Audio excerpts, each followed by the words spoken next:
משהו קטן על התחזקות באמונה בסייעתא דשמיא.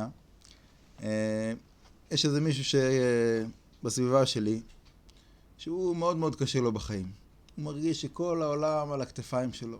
צריך לדאוג לכל כך הרבה דברים, יש להם את החשבונות האלה, ולדאוג לילדים שיכנסו לבית ספר, לגן הזה, פה, שם, וכל כך הרבה עניינים, כבר קורס מרוב עומס, איך אפשר להתמודד עם כל כך הרבה אתגרים, וכל כך הרבה קשיים, וכו' וכו' וכו'. אז הוא היה אצלי בשבת, קצת בכה אצלי קצת על הספה, לא התבכה, אבל ככה התלונן על הקושי שהוא עובר עליו. אז סיפרתי לו משל ששמעתי מהרב יוסף ציקוני, זיכרונו לברכה, שזכיתי ללמוד אצלו ולהיות אצלו שבתות וחגים ברוך השם. והמשל הוא כזה, זה בזמן שהיה עגלות, היה אחד שתפס טרמפים של לצאת לדרך עם העגלה, ואיזו עגלה עצרה לו, אז הוא עולה לעגלה, והבעל העגלה רואה הטרמפיסט שלו מחזיק את החבילה על הרגליים. אז הוא אומר לו, תגיד, מה קורה איתך? למה אתה מחזיק את זה על הרגליים? תניח את זה בצד, יש מקום. אז הוא אומר לו, לא, אני לא רוצה להכביד על הסוס. אז הוא אומר לו, מה להכביד על הסוס? הסוס סוחב אותך עם העגלה, אותך, את התיק שלך, מה זה משנה אם אתה שם את העגלה על הברכיים או שאתה שם את זה לידך? בכל מקרה הסוס סוחב אותך. תרגע, תשים את זה לידך, הכל בסדר. מה הנמשל כמובן? הקדוש ברוך הוא סוחב אותנו, אנחנו עם כל הבעיות שלנו, עם כל האתגרים שלנו, עם כל העניינים שלנו, סוחב אותנו, ככה, כמו שאנחנו.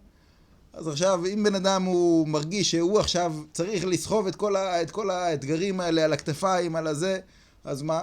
אז הוא קשה לו. אבל זה לא עושה כביכול, זה לא עוזר לקדוש ברוך הוא לנהל לבן אדם את החיים. הקדוש ברוך הוא מנהל לבן אדם את החיים גם ככה וגם ככה. אז מה אתה צריך לסחוב את זה? תיקח את כל הבעיות שלך, שים את זה בצד, תרגע, תהנה מהדרך. הקדוש ברוך הוא מוביל אותך, מה אתה דואג? אז אם בן אדם מסתכל על החיים באופן כזה שהוא צריך לדאוג והוא חייב להיות אחראי, ואם הוא לא ידאג לכל הדברים האלה אז זה חוסר אחריות וכו' וכו' וכו'. אז זה באמת קשה להתמודד, קשה לישון בלילה וכו'. כן, זה לא קל. הרבה אנשים מגיעים לכל מיני משברים קטנים וגדולים, כל אחד לפי המדרגה איפה שהקדוש ברוך הוא גלגל אותו. אבל האמת לאמיתה זה לא כל כך עוזר. זה שבן אדם, אם יש לבן אדם בעיה, אם הוא דואג על הבעיה הזאת או שהוא לא דואג על הבעיה הזאת, זה לא עוזר בשביל לפתור את הבעיה. אם הבעיה נפתרת או לא נפתרת, זה בידיים של הקדוש ברוך הוא. אז כמובן שיש מקומות שצריך לעשות השתדלות כאן מדי פעם, כן, אבל העיקר זה לא שמה.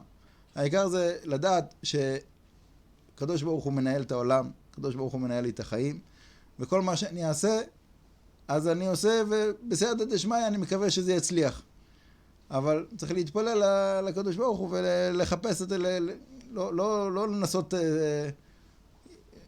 נגיד נסיים בעוד משל, יש אחד שהוא לא יודע לשחות, אז הוא מנסה לשחות, אז הוא משפריץ הרבה מים, אבל הוא בקושי מצליח להתקדם, כי הוא לא יודע איך לעשות את התנועות הנכונות בשביל באמת לשחות. אז זאת אומרת, גם בחיים, שבן אדם הוא עושה הרבה השתדלויות, אבל הוא לא יודע באמת את ההשתדלות הנכונה, מה לעשות, אז הוא משפריץ הרבה מים, עושה הרבה רעש, אבל למעשה הוא לא כל כך מתקדם. כשבן אדם הוא יודע את הדרך, מה ההשתדלויות שצריך לעשות, איך הוא יודע? בסייעתא דשמיא, צריך שהקדוש ברוך הוא ירחם עלינו וייתן לנו את הדעת וייתן לנו את ההדרכה הנכונה. אם זה צדיקים, רבנים, ספרים, כל אחד עם התפילה שלו וכו'. כשאנחנו עושים את ההשתדלות הנכונה, אז אנחנו שוחים, אז הכל בעזרת השם עובר, ואנחנו יכולים להשאיר את הראש מעל המים בעזרת השם. ברוך ה' לעולם, אמן ואמן.